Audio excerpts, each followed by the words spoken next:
Hi, and welcome to this week's episode of Silly Sapiens. I'm your host, Chaz, and today we have a really special guest joining us, one of my friends and also yoga instructor, Jenny. And today we're going to be talking all about yoga. So sit back, grab a drink, and come right back.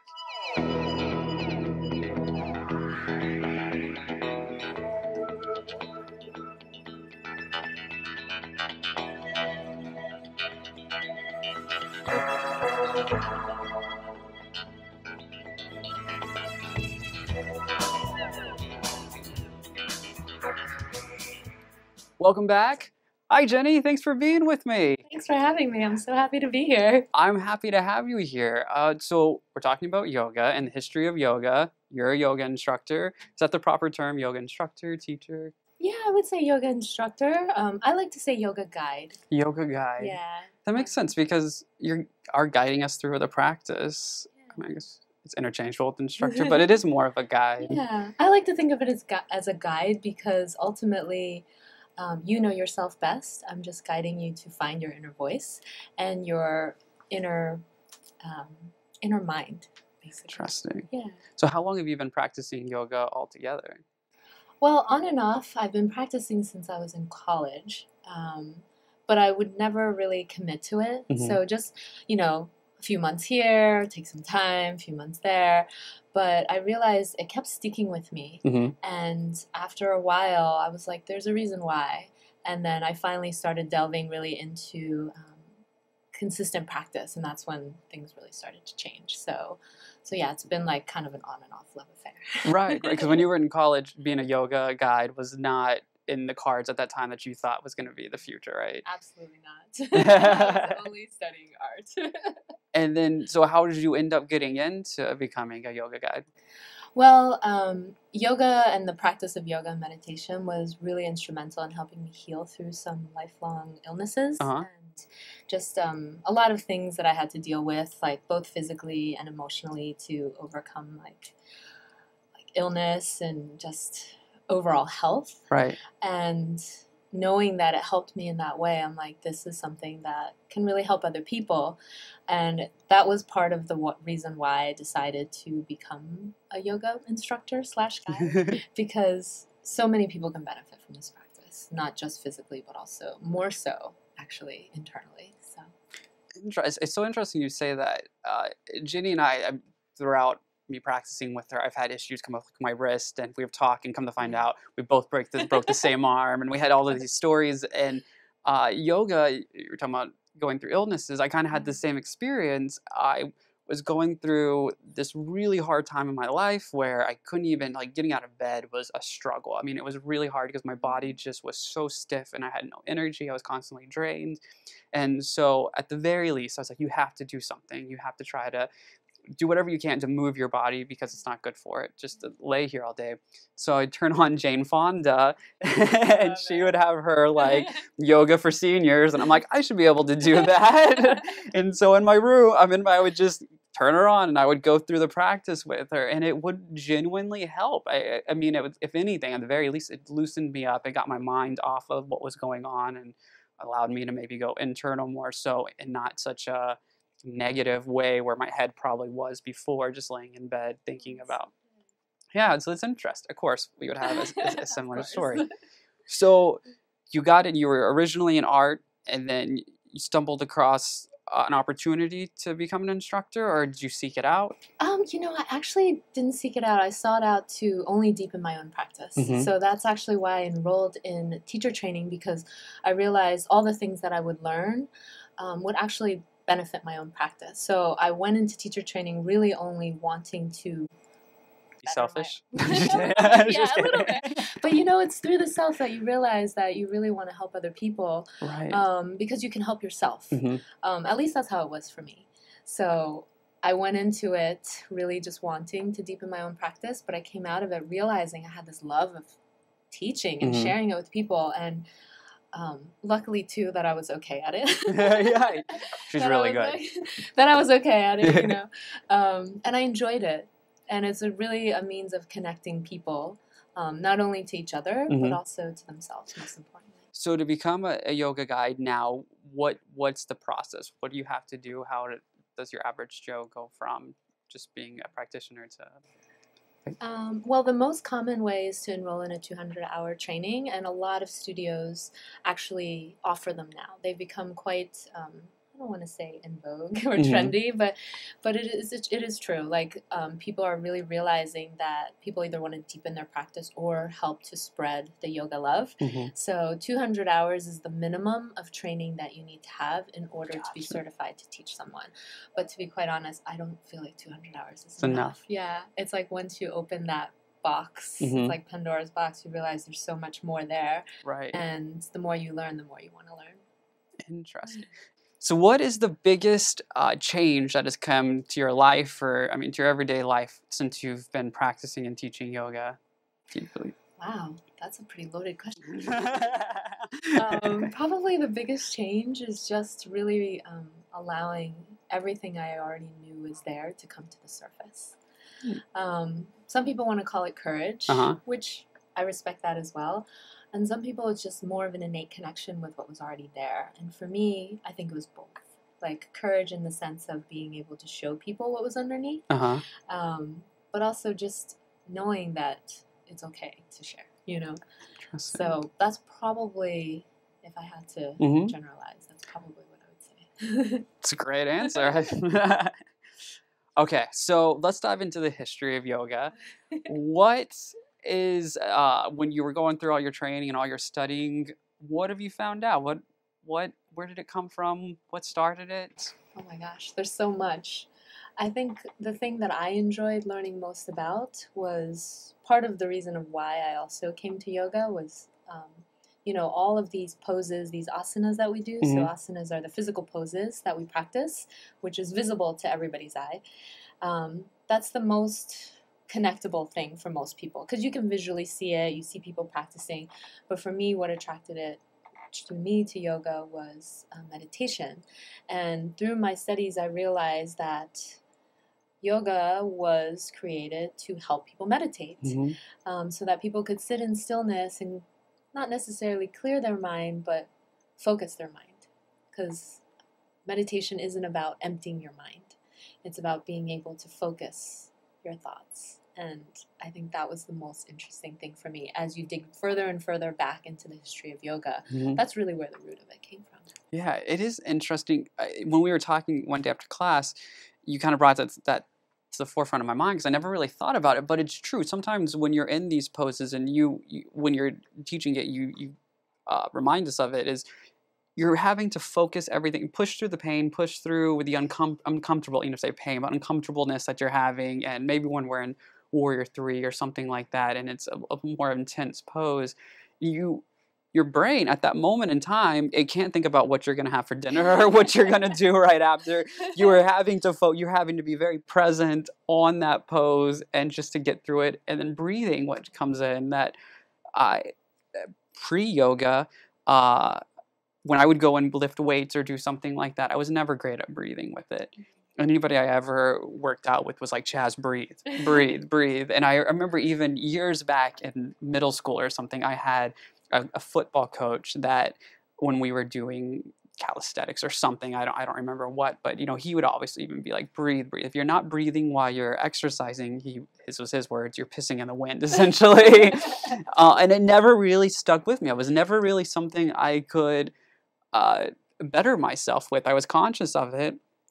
But through yoga, of having somebody guide you through it and reminding you to breathe, it really has changed everything. Now when I go and I lift weights, I'm definitely much better at breathing. And yeah, it's crazy that these people, anywhere, for my studies, what I found is yoga is rough. It's kind of rough because it was oral transmission, so we don't really know, but anywhere from 10,000 to 5,000 years ago, and that these ancient people were able to come up with these ideas that now science is just now catching up to with meditation and everything. And these, by looking inside, these gurus were able to, or shamans were able to find it.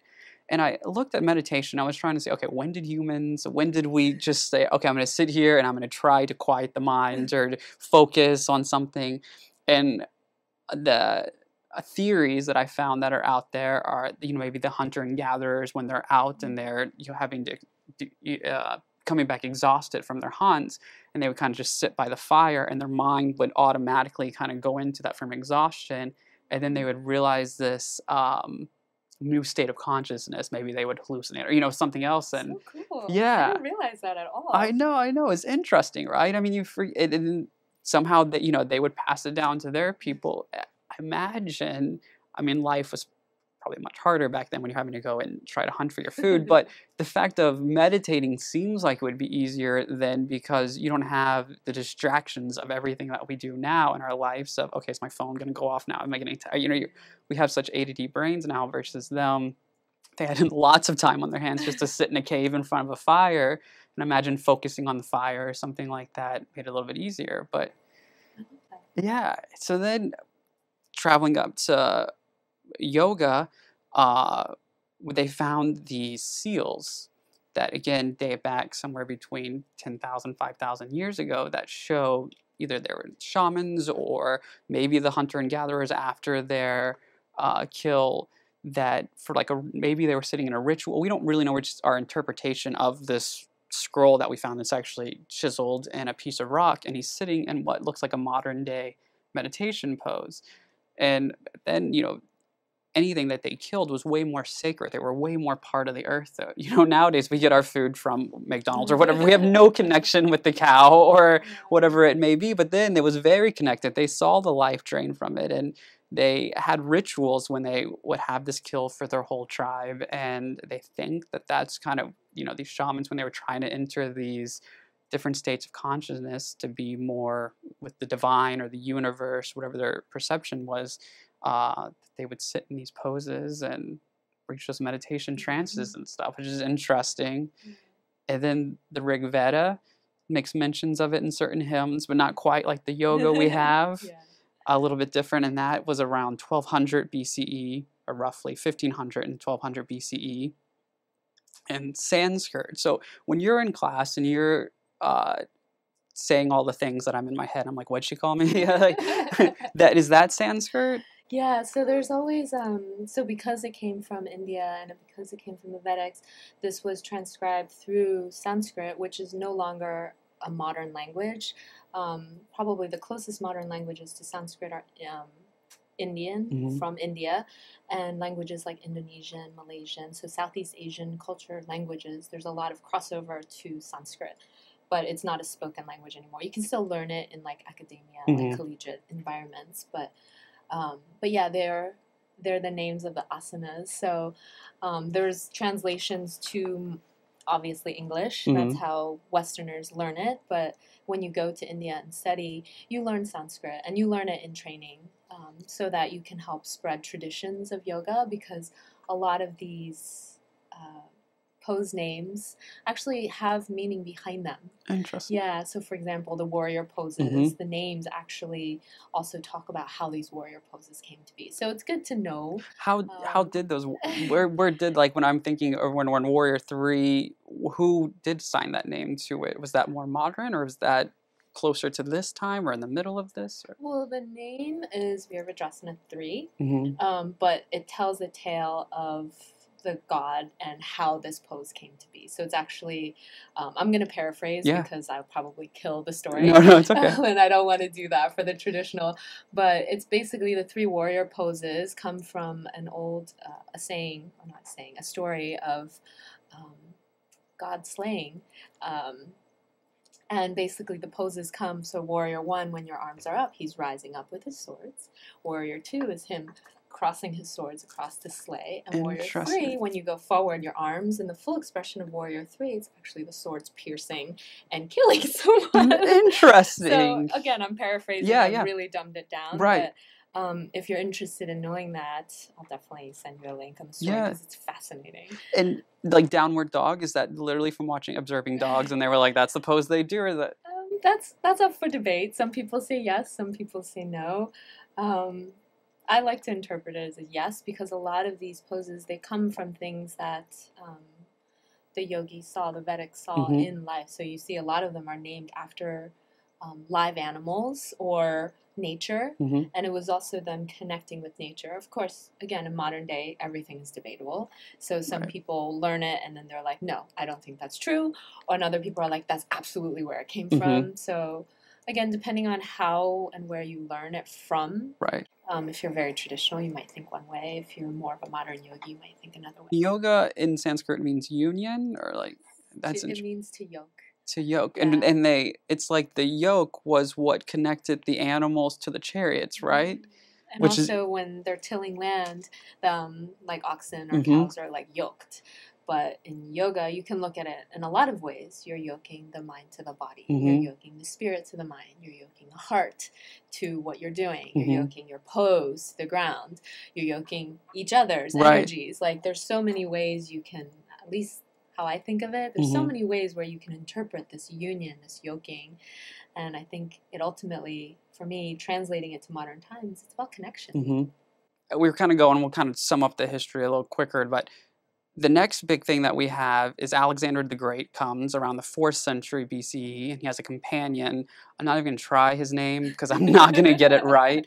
But he claims that he sees these Indians practicing aloofness in different postures, standing or sitting or laying naked and motionless. He learned that the yogins considered the best doctrine of life as to rid the spirit of not only pain but also pleasure, that man trains the body for toil in order that his opinions may be strengthened, that there is no shame in life or frugal fare, and that the best place to inhabit is in one with the scantiest equipment or outfit. Seriously, if you saw modern yogis, you might not think they were so scanty back then. Right? That's very. We were like, what can? Well, I mean, he did say naked. I guess we don't. Is there a naked yoga? There is actually. Okay, why does that not surprise me? Of course, there's Of course. nowadays there's pretty much a yoga for everything. I have like Yeah. there's goat yoga. Have you heard of Yes, that? I actually just heard of it. There's beer yoga. Beer yoga. It's so crazy. I'm like, what is all this stuff? And I think what's really interesting coming from the like guide and instructor side is that where do you draw the line in modern yoga? Right. And this has been up for debate, especially with a lot of teachers who teach traditional lineages.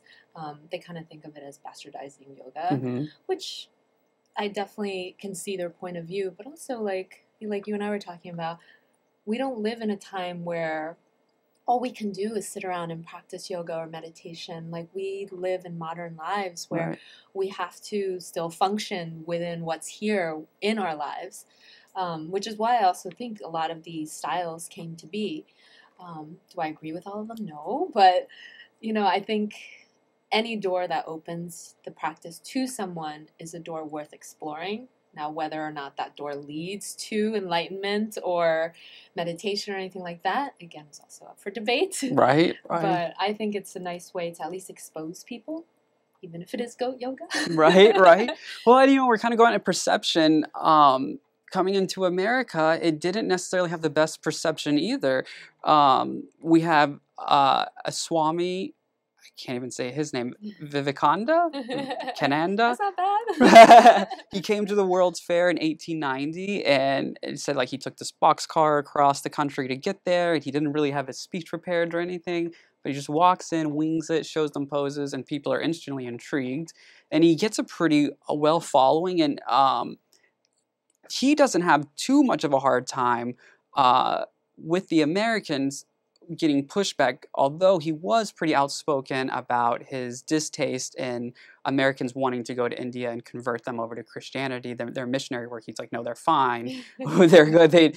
And he was very outspoken about it, which he got a little backlash from that. And one of his quotes are, "You are not your body." He often reminded the Americans, who tend to prefer doing over being.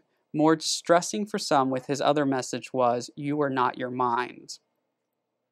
Again, he had a little backlash, but this is where it gets interesting. So leading up to 1924, when America had opened their doors to immigration, all of a sudden, when a lot of Eastern Asian people started coming over, Americans started getting very uncomfortable and their paranoia kicked up, very similar to what we're seeing today. And they actually had the U.S. Immigration Act of 1924, which shut the door to immigrants coming over from Eastern Asia. And leading up to this, a lot of the headlines in the newspapers across America were horrible to yoga. For example, this is in 1911 in the LA Times. Hindu apple for modern Eve, the cult of the yogis lures woman to destruction. That was the headline. In 1912, a Washington Post headline read, agents are now quietly at work investigating the strange spread of these Oriental religions throughout this country. The current literature, again around the same year, says the heathen invasion of America, which concluded, literally, yoga means the path that leads to wisdom. Actually, it is providing the way that leads to domestic infelicity and insanity and death. This is not very great for yoga at the time. Right, right. Could you imagine? And these people, these yoga instructors or gurus were getting arrested. It wasn't quite the FBI we have today, but what would have been the equivalent of the FBI then, the government was investigating them. They would come in their studios and arrest them.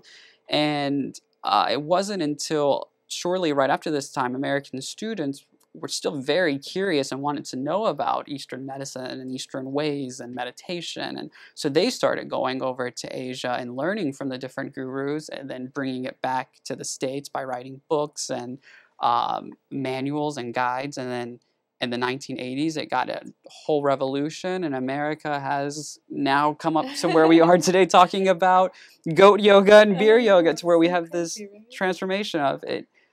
It's an incredible practice that I think, if more people could get into it, you wonder, would we not be battling, this drug overdose crisis we're seeing in the U.S. or something? Would that be a substitute for people wanting to go to opioids instead of doing mindfulness, doing meditation, doing yoga? But I guess most of these people, the reason why they turn to that is they can't get access to yoga, or they can't. But that's changing a lot now. Yeah. A lot of people are bringing programs to underserved schools. There's big communities here in New York. There's big ones in Baltimore especially, where inner city crime and especially for adolescents and kids in school is huge. They're trying to really bring mindfulness in as an alternative to things like detention, because they're realizing if they start from such a young age, maybe they wouldn't go down that path. And same thing you're saying for things like mind-altering substances, which is, actually the Vedics experimented with them as well, but the whole goal was to come to this to this higher consciousness, and they realized that they don't have to take the alternative substances. Mm-hmm. They could reach this higher consciousness on their own by practice. So it's all different ways to kind of get to the same thing, which I think is great. And I'm glad that it is more accessible now to people who need it the most, say in prisons or, low income families who don't have access, like inner school children, war vets. They have so many studies now on the positive effects on things like PTSD, trauma. I even took a trauma-informed yoga training that I'm interested in diving in deeper, because you don't know, trauma comes in all forms. And if you can alter that, maybe somebody will go down a different path. And that, to me, I'm that's so powerful. Do you think these the Vedics would recognize what we do today? There would be some of the things, if they sat in your class today, they would say, okay, that's kind of familiar, or... I don't know. I would like to think so. I would like to think that modern teachers have been able to preserve some really essence of yoga. And I think when you boil it down to why people practice, it is.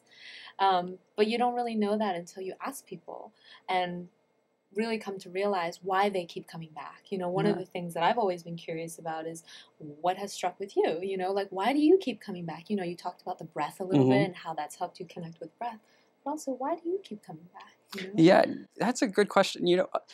There's one shallow answer I can give, and there's a deeper and a shallow. I'll start with the shallow. One, I mentioned when we first started about working out, not being good at breathing, and I always have to go with somebody. I'm the type of person, I need an instructor. I need somebody to tell me what to do, and I'll do it. I may not be happy with it, or make jokes in class or something. She loves her chair pose, loves it.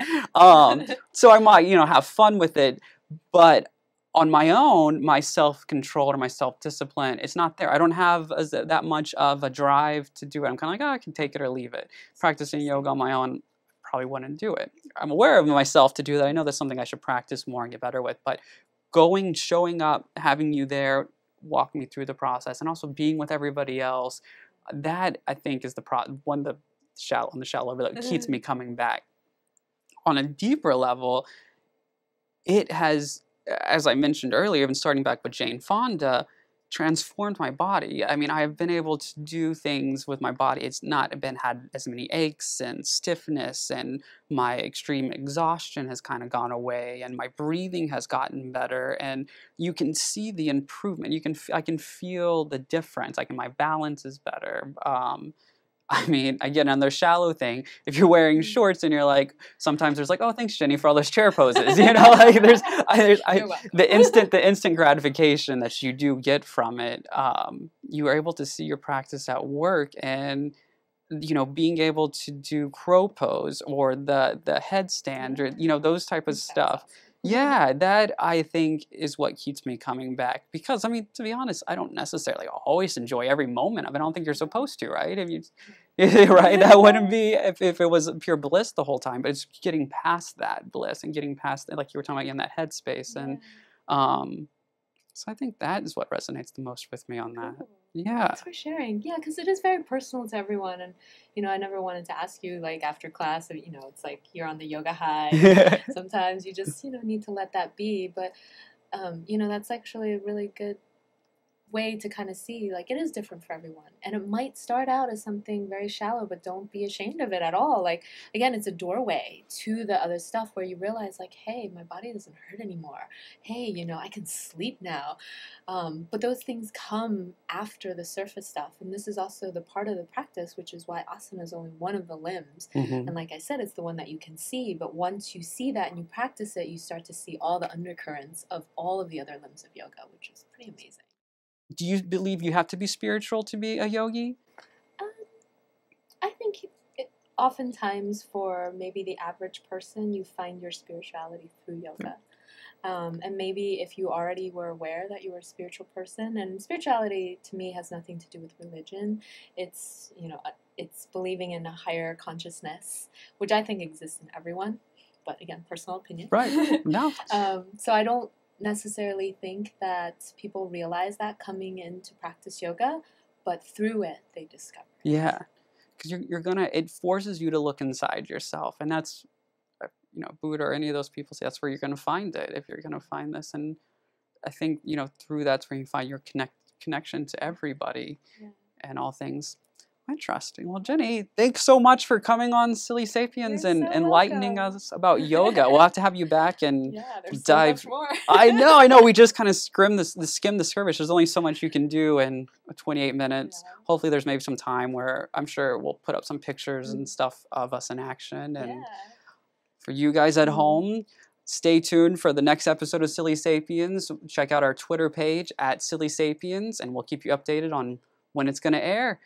Jenny, do you have any websites or anything you want to plug? You do. No, go take a yoga class and see what it does for you. Whether it's with, your next door neighbor, an instructor that you know, somebody that you really trust, or even that yoga retreat that you've been hearing about and dying to go, I really encourage you to at least try it. So. I agree. Well, thanks, everybody. I'd like to thank my guest, Jenny, for being here, and all of you for watching. Namaste, Jenny. Namaste to all of you as well. Bye.